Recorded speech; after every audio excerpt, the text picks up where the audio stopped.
All right, everyone, let's talk about The Descent. This is the first time I've ever watched The Descent, and I am completely, utterly pissed off that I waited this long to see this movie. This movie came out in 2005, and I cannot believe I am watching it today in 2018 because this was one of the biggest horror surprises I have ever watched. Like, this is one of the scariest movies I have ever watched.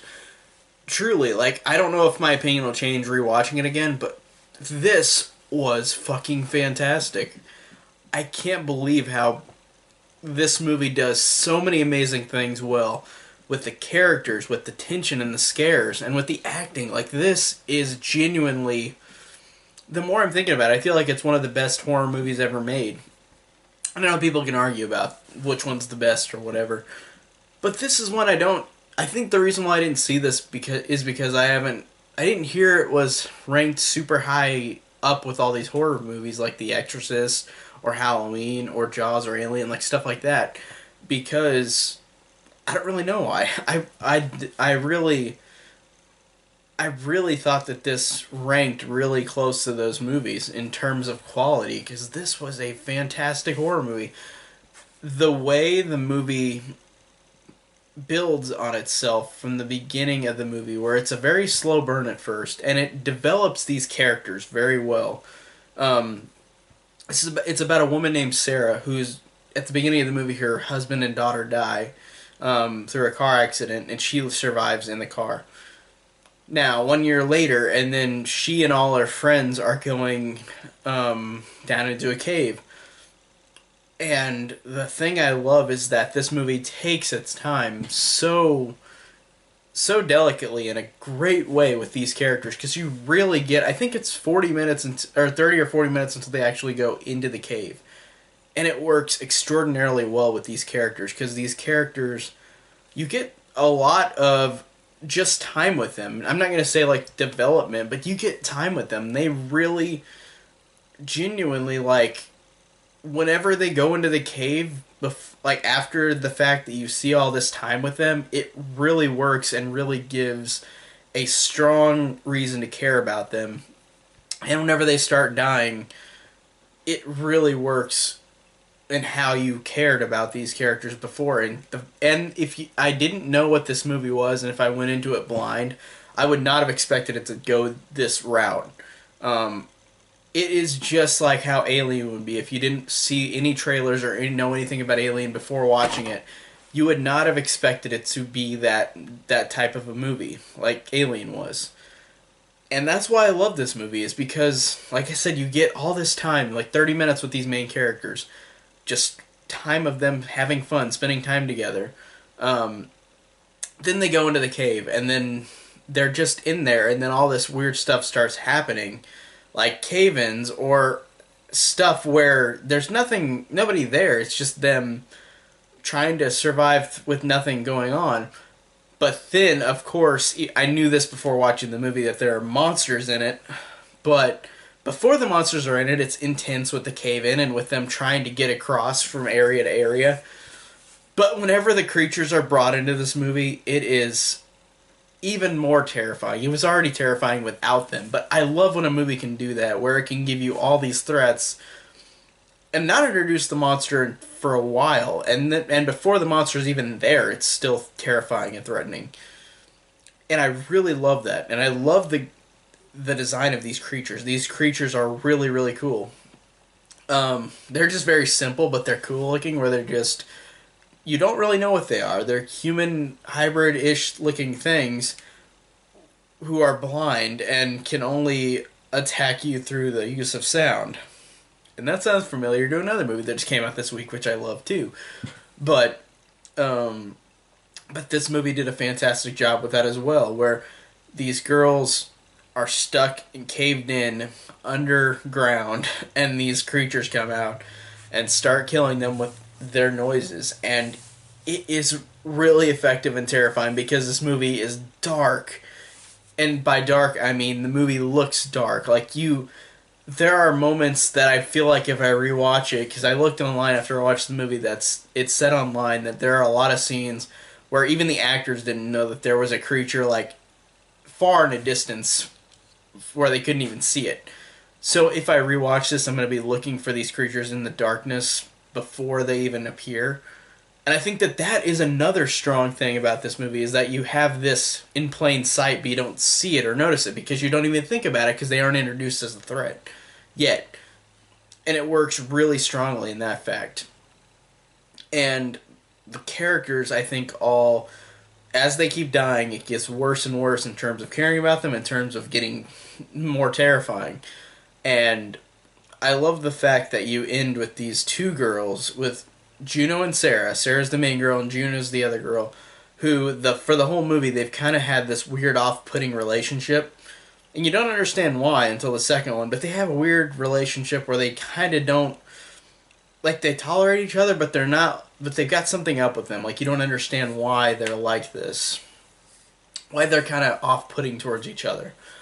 But I love the fact whenever Juno, on accident, I might add, where she accidentally impales Beth through the neck, one of their friends, and she leaves her to die, but then Sarah finds that Beth and finds her on the ground and tells Sarah before she or whenever she's dying, like, don't trust Juno. She left me to die here. Like, she literally left her.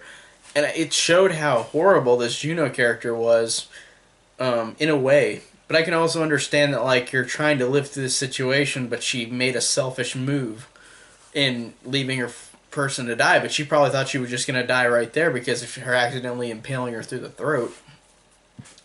And I love the fact that Sarah finds out that Beth is there and says, go, like, don't trust Juno. And then it's really sad and really, really emotional where Sarah and Beth, when Beth is still there dying, she says, end it, like, kill me now. I can't make it through this. So Sarah, through all her might and all of her sadness, she gets a rock and literally kills Beth because she is suffering. And that really, like, I was speechless during that scene because it was so incredible and just how sad and terrifying that was, in which she had to kill her own friend who was suffering and wanted to die, and they couldn't take her with her because she was already dying. And I thought that that truly worked emotionally because of the development of the characters at the beginning. It really is such a great movie in terms of that. And I love the fact that whenever Sarah fights off all these creatures, kills a lot of them, and whenever she reunites with Juno at the very end of the movie, I love the fact that all the creatures are coming towards them. So what Sarah does is impales Juno through the leg, pulls down this necklace in her hand that was Beth's, and gives her a look like, I know you left her here to die. And then that's what she does to Juno. She leaves her there to die. While Juno gets attacked, Sarah runs out. She finally finds a hole out of there because the hole, whenever they're down there, they know there's a hole that they can get through to get out, because that's how these creatures kill with all the skeletons in there that they find. They have to have some way to get out. And at the end, whenever Sarah impales Juno's leg just to run away herself, she finds the hole. She has to literally climb up all these carcasses and bones and gets out. And I love the fact that she gets out and runs away. And in terms of the score, which is fantastic, one of the best scores in a horror movie I've heard in a while, it is fantastic with her getting out. It's triumphant, and whenever she makes it out, she runs to the car, drives away, and then she, like, pukes out of her car, looks up, and then Juno's there, and she screams, and then it ends. But that was, to me, just the idea of she's having more PTSD because she had that before, I think, in the movie. And it really was a good ending jump scare, but not a jump scare in which it was super cheap, because I think that signified that she would just be stuck with this what she just did to this girl, like she left her to die there. So she's stuck with this. I don't know about guilt. I don't think that's the right word, but she's stuck there with this memory of Juno down there. And it ends like that in the American version. And apparently there's an ending in the UK version, which is too dark for audiences here, which I think is bullshit, where Juno wakes up from being in the car and realizes she's still in the cave again, and it ends. But that doesn't make sense with the second one, so I don't understand which one is canon. I guess the ending I watched is canon, where she makes it out. But you can interpret it different ways. She might have just came out of the cave again. If it was a dream the first time, if that dream was at the end of the beginning of the second one, I don't know. But there's two endings, but I like the ending that I saw where she just the last thing she sees is Juno, dead Juno, just imagining she's there even though she's not, and that horrifying implication that she killed her and she's gonna live with that forever, and the fear is not done, and that's why I love this movie. The fear was never done, even though she made it out with the creatures. Like she killed the creatures that she to get out and kill Juno, but there are more creatures, of course, and she is still stuck with that guilt. She escaped, and it really is terrifying.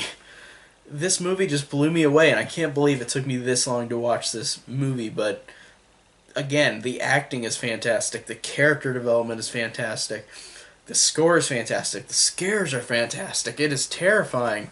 It is dark in the movie, so it's hard to notice when there's creatures. Whenever they appear, it's so scary to see them fight against the other ones.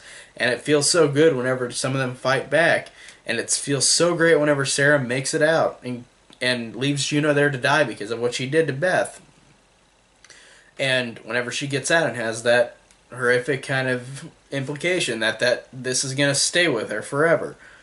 And I thought that was a perfect way to end it. And I thought the movie itself is just utterly fantastic. And I can't believe it took me this long to watch this. And I watched both the Descent movies. So Descent 2 is next. That'll be what I'm talking about this next video. So thanks guys so much for watching. Stay tuned for the Descent Part 2.